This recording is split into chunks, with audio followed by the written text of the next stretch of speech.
பிஸ்மில்லாஹிர் ரஹ்மானிர் ரஹீம். நாவை பாதுகாத்தல் பற்றி நேற்று நம்ம பார்த்தோம். மீதி அதை பாயிண்டாக கொடுத்துருக்குறாங்க. நாவை பாதுகாத்தல் மற்றும் மௌனமாக இருப்பதன் அவசியத்தை முன்வைத்து சில ஒழுக்கங்கள் தரப்படுகின்றன. அவற்றை கடைபிடிப்பதாலும் வாழ்க்கையில் நிம்மதி மற்றும் அமைதி ஏற்படும். மேலும் மறுமையிலும் வெற்றி கிடைக்கும் இன்ஷா அல்லாஹ். உங்களை யாராவது தவறாக கூறினால் அதற்கு பதிலாக நீங்களும் அதே அளவு தவறாக பேசலாம். இஸ்லாத்தில் அனுமதி இருக்கு. ஆனால் அளவை விட கடுகளவு அதிகமாக பேசிவிட்டாலும் நீங்கள் பாவியாகி விடுவீர்கள் அப்படின்னு சொல்றாங்க. ஒருவரை ஈமானற்றவர் என்றோ அல்லது இன்னார் மீது அடி விழட்டும் அல்லது அல்லாஹ்வின் கோபம் உண்டாகட்டும் அல்லது சாபம் உண்டாகட்டும் என்றோ அல்லது இன்னாருக்கு நரகம் கிடைக்கட்டும் என்றோ அது மனிதனாக இருப்பினும் விலங்காக இருப்பினும் அவ்வாறு கூறுவது பாவமாகும். யாரை பார்த்து நீங்கள் அவ்வாறு கூறினீர்களோ அவர் அதற்கு தகுதியற்றவராக இருப்பின் அந்த வார்த்தைகள் சொல்லக்கூடிய உங்களின் மீது திரும்ப வந்துவிடக்கூடும் அப்படின்னு சொல்கிறாங்க. அதாவது அதுக்கான தகுதி இருந்தாக்க அவங்க உண்மையிலேயே நாமளை நோவினை செஞ்சுருந்தாக்கா அவங்கள பேசணும் அப்படின்னாக்கா அந்த அநீதி இழைக்கப்பட்டவனுக்கும் அல்லாஹுக்கும் இடையில எந்த திரையும் கிடையாது. அது டைரெக்டாக என்ன செஞ்சிருவான், அல்லாஹ் கபுல் செஞ்சிருவான். ஒருவேளை அது அவங்க தகுதி இல்லாதவங்களாக இருந்தாக்க அது உங்கள் மீதே திரும்பும் அப்படின்னு சொல்கிறாங்க. இருவேட முகத்தை தவிர்க்கவும். குறிப்பாக அங்கே வந்து நம்ம ஒருவரின் முகத்திற்கு முன்னால் அவருக்கு தகுந்தபடியும் மற்றொருவருக்கு முன்னால் அவருடைய முகத்திற்கு தகுந்தபடியும் பேசுதல் கூடாது. இருக்கிறதுலே ரொம்ப மோசமான விஷயம் இதுதான். முகத்துக்கு முன்னாடி அவங்கள புகழ்றது, அவங்கள தூக்கி வச்சு எல்லாம் பண்ணுறது, அதுக்கப்புறமா அவங்க போன பின்னாடி அவங்களை இகழ்ந்து பேசுறது, இது மாதிரியான விஷயங்களை தவிர்த்துக்கணும். ஒருபோதும் கோல் சொல்லி தெரியக்கூடாது. பிறர் கோல் சொன்னால் அதை கேட்கவும் கூடாது. ஒருவருடைய விஷயத்தை அடுத்தவரிடம் சொல்லி அதன் காரணமாக இரண்டாவது மனிதர் அவரை தவறாக எண்ணி அவர்களுடைய உறவில் விரிசல் ஏற்பட்டு விட்டால் இதற்கு பெயர்தான் கோல் சொல்லுதல் என்பதாகும். ஒருபோதும் பொய்யே பேசக்கூடாது இன்ஷா அல்லாஹ். தகுதியற்ற ஒருவருடைய முகத்துக்கு முன்னால் அவரை புகழ்ந்து பேசாதீர். மேலும் அவருடைய முதுகுக்கு பின்னாலும் அளவுக்கு மிஞ்சி புகழாதீர்.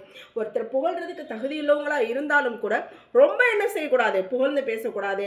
அதே மாதிரி தகுதியே இல்லாதவங்களை போய் நம்மளுக்கு காரியம் ஏதாவது ஆகணுன்றதுக்காக வேண்டி புகழ்ந்து பேசக்கூடாது. பிறரை பற்றி ஒருபோதும் புறம் பேசாதீர்.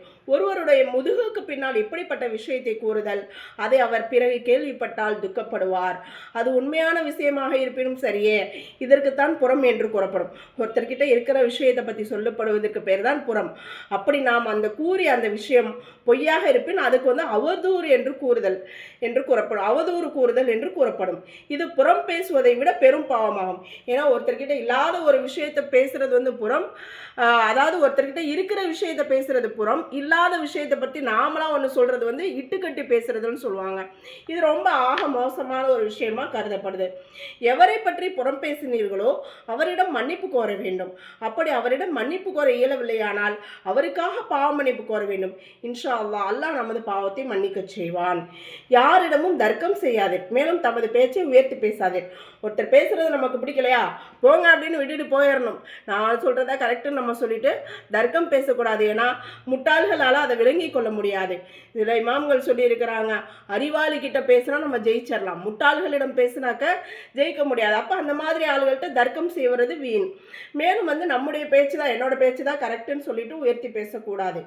அதிகமாக சிரிக்காதீர், அதனால் உள்ளத்தின் ஒளி போய்விடும்.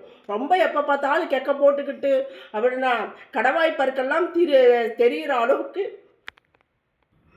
அதுபோல் விகாரமாக என்ன செய்யக்கூடாது, சிரிக்கக்கூடாது. அதனால் உள்ளத்தினுடைய ஒளி போயிடும் சொல்கிறாங்க. பொய்யான வாக்குறுதி கொடுக்காதீர். சும்மா வந்து நம்மளை மெஜாரிட்டியாக காட்டிக்கிறதுக்காக இதை பண்ணுறேன் அதை பண்ணுறேன்னு சொல்லிட்டு பொய்யான வாக்குறுதிகளை கொடுக்கக்கூடாது. பிறரை கேவலப்படுத்தும் எண்ணத்தில் சிரிக்காதீர். எகத்தாளமாக நக்கலாக, அதாவது நம்ம இப்போ குடும்பத்துக்குள்ளார அன்பாக பேசி சிரிக்கிறது சும்மா வேற. வேணும்னு ஒருத்தரை வந்து அவங்கள அவமானப்படுத்தணுன்ற எண்ணத்தில் வந்து சிரிக்கக்கூடாது. தமது பொருளை கொண்டோ தொழிலை கொண்டோ பெருமை கொள்ளாதீர். கேள்விப்பட்ட விஷயத்தை எல்லாம் சொல்லி தெரியாதீர். ஏனெனில் அப்படிப்பட்ட விஷயங்களில் அதிகமானவை பொய்யாகவே இருக்கும். நம்ம காதுக்கு என்ன விஷயமெல்லாம் வருதோ அதெல்லாம் சொல்லிட்டு இருக்கக்கூடாது. இன்னைக்கு உள்ள இந்த வலைதளங்களை பொறுத்தளவு வாட்ஸ்அப் அந்த மாதிரியான இன்ஸ்டா ஃபேஸ்புக்லாம் நம்ம வந்து நிறைய வந்து என்ன செய்கிறோம்னா, நமக்கு ஒரு விஷயம் வந்துச்சா அது உண்மையாக பொய்யான்னு நம்ம பார்க்குறது இல்லை. அப்படியே உடனே ஃபார்வர்ட் பண்ணிடுறோம். அதைத்தான் அதுதான் ஒரு காலம் வரும், மக்கள் என்ன செய்வாங்கன்னா தான் கேள்விப்பட்ட எல்லா விஷயத்தையும் பிறர்கிட்ட சொல்லுவாங்க அப்படின்றது ஹதீஸு. நபி ஸல்லல்லாஹு அலைஹி வஸல்லம் சொல்லியிருக்காங்க. நம்ம இப்போ பார்த்தா தான் தெரியுது இந்த வலைதளங்கள் எல்லாமே அது உண்மையா பொய்யான்னு தெரியாமலே நம்ம என்ன செய்யக்கூடாது, பகிரக்கூடாது இன்ஷா அல்லாஹ்.